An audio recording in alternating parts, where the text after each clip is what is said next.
Достор, барыңыздарга чоң салам. Менин каналыма куш келипсиздер. Менин атым Каникей. Мен сиздерди өзүмдүн каналыман көргөнүмө абдан кубанычтамын. Бүгүнкү видеодо мен эң жөнөкөй жана оңой жасалуучу азыркы учурдагы модадагы прическаларды көргөзүп берем. Эгерде сизге ушундай видео кызык болгон болсо, анда эмесе каналдан алыстабыңыздар.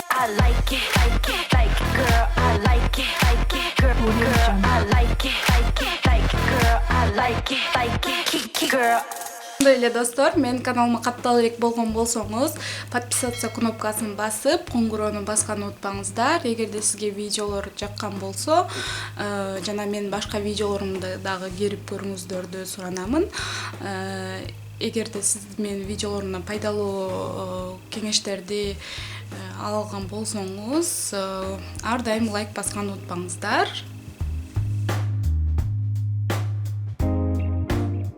Биринчи чачыбызды жакшылап тарап алабыз, анан тең ортосунан бөлүп алабыз. Тең ортосунан бөлүп, азыр биринчи эле көргөзүүчү прическам бул 10 жыл 20 жыл алдын аябай модада болгон мондой автомат заколкалар аябай модада болгон. Эгерде эсиңиздерде болсо, эжелериңиз ушундай автомат заколкалар тагып жүрчү.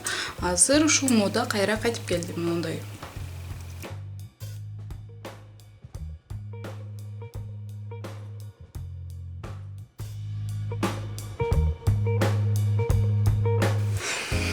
Кийинки көргөзүүчү прическа, кийинки көргөзүүчү ушундай эле болуп кетет. Мондой крабовый заколкалар менен мондой чачыбыздын мол жеринен алабыз дагы. Ушуну кылып алабыз дагы. 3 заколка керек болот.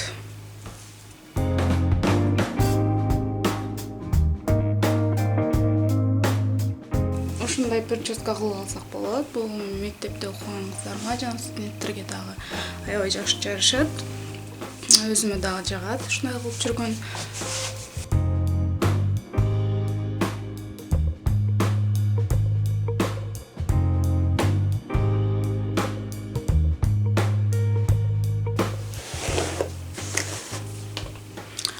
Кийинки жасалуучу прическа акыркы учурда аябай мода болуп кетти. Бул стиль Ким Кардашьяндын стилинде деп койсок болот. Чачыңыздарды резинка менен чачыңыздардын түгүнөн байлап аласыздар, мындай болуп туруп. Андан кийин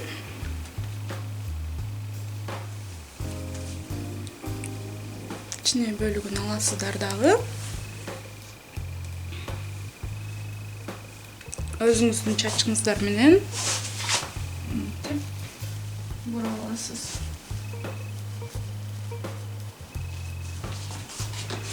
Кийин невидимка менен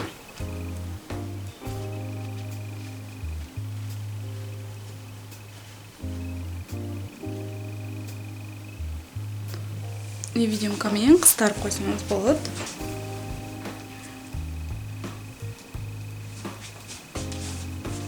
И мындай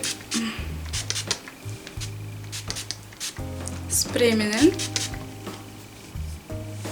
сеп, мындай кылып койсоңуз жылтырап турат. Бул винтажный стиль деп койсок болот. Мага аябай жагат. Эми азыр чачыбызды мол жерден чачыңыздарды бөлүп аласыздар дагы. Мына каучуковый резинка менен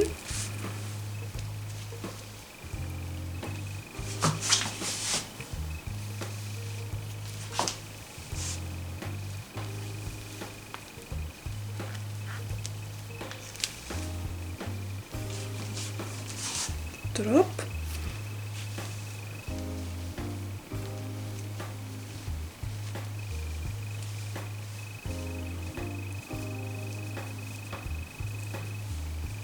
жактарын сәл бошотуп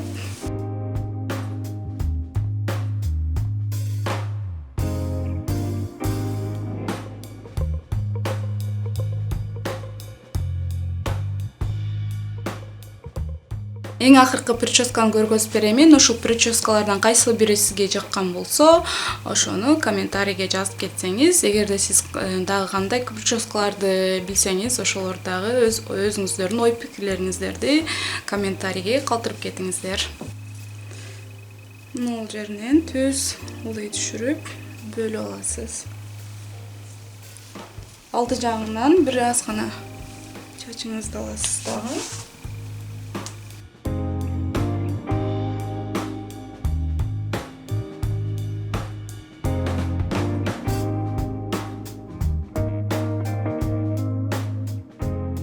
Чачыңызды экиге бөлүп, резинка менен жакшылап байлап алгандан кийин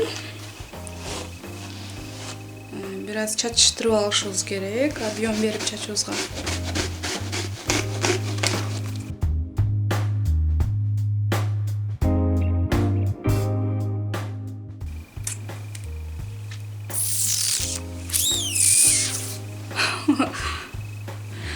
Объем берип алгандан кийин мындай кылып тоголотуп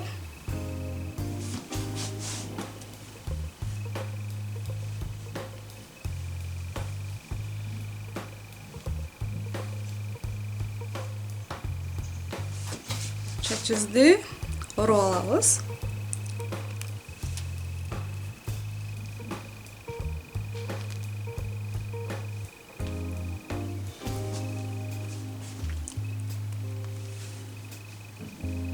Невидимкалар менен астынан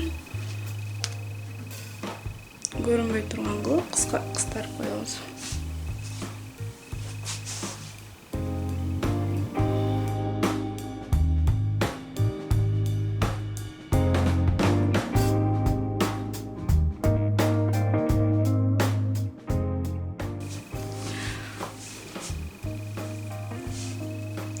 Достор, көргөнүңүздөргө чоң рахмат.